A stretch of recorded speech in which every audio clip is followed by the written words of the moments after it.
How China uses the Israel-Hamas conflict to reshape global politics. Commentary.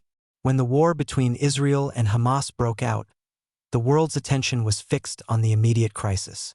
For the first few days, the world's focus and sympathies were with the Israeli victims. But within a week or so, the world's empathy quickly shifted toward the people living in Gaza and in the cause of Hamas.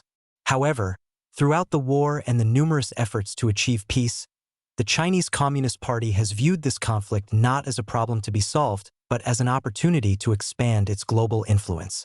It sees it as an opportunity to leverage its trade and financial ties with governments in the region to increase support for Hamas, thereby elevating its own prestige in the Middle East and throughout the Muslim world while degrading both America's and Israel's standing.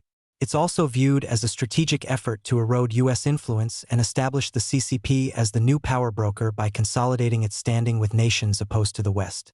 Predictably, Beijing's support for Hamas is often channeled through its powerful alliance with Iran. Beijing provides the diplomatic, informational, and financial backing that has kept the war grinding on and has progressed Hamas's goals of achieving a Palestinian state, while isolating Israel and the United States in the region. Financially supporting Hamas through Iran.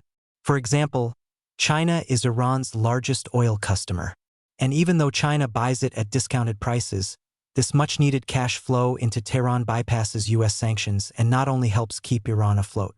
Additionally, it funds Iran's anti-Israel proxy warfighting machine, which includes Hamas.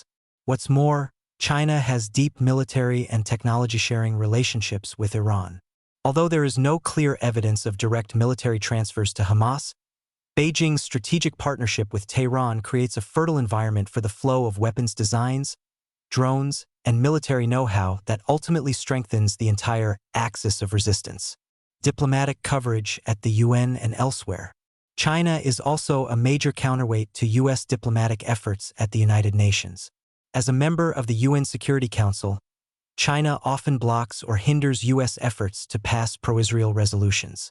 For instance, Beijing has often vetoed U.S.-sponsored resolutions on the Gaza war that don't mandate an immediate and unconditional ceasefire on Israel's part in its efforts to wipe out Hamas soldiers, infrastructure, and leadership.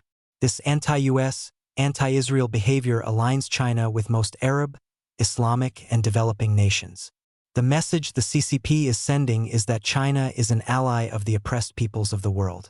Also, by hosting various diplomatic gatherings with foreign ministers from key Arab nations, China presents itself as the neutral superpower willing to move the peace process forward.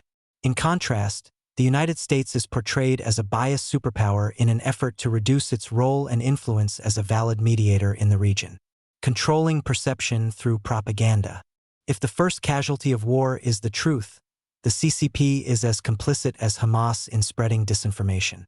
With its massive media presence and global infrastructure, Beijing shapes how billions of people view the conflict. State media organs such as Xinhua and CGTN consistently push the narrative that the United States is the real villain in the conflict, calling America a biased and destabilizing force, and that Israel's response to the attacks is extreme and disproportionate, redefining it as illegitimate collective punishment. Of course, anti-Israel propaganda and blatant anti-Semitism are common threads throughout the narrative on China's tightly controlled internet. This toxic content is widely disseminated and deeply embedded in the CCP's anti-US and anti-Western posture.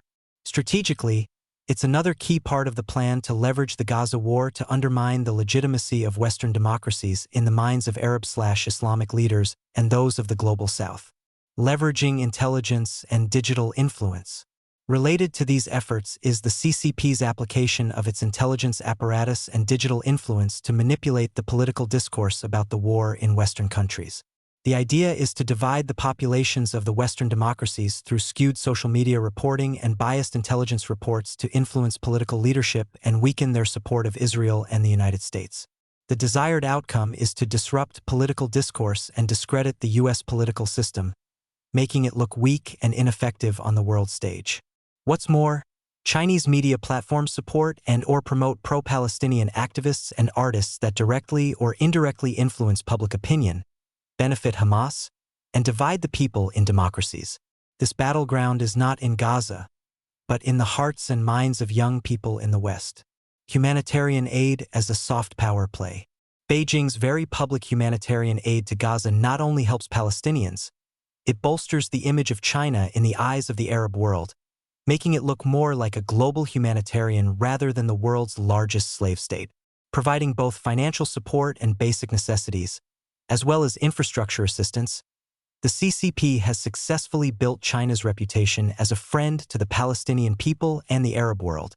Meanwhile, Western nations' aid is often held up by scrutiny and fears of corruption within Hamas. For the 57 countries of the Organization of Islamic Cooperation, the contrast is clear. China looks more like a compassionate global player than the Western democracies do. Ultimately, the CCP's goals regarding the Gaza war go well beyond access to cheap oil. They're about achieving global power. Beijing is using the tragedy in the Middle East to push for a new world order in which its influence is supreme, and, consequently, the United States is no longer dominant in the region or the world. Furthermore, it takes the world's attention away from the CCP's rising aggression in the Asia-Pacific region, specifically regarding Taiwan.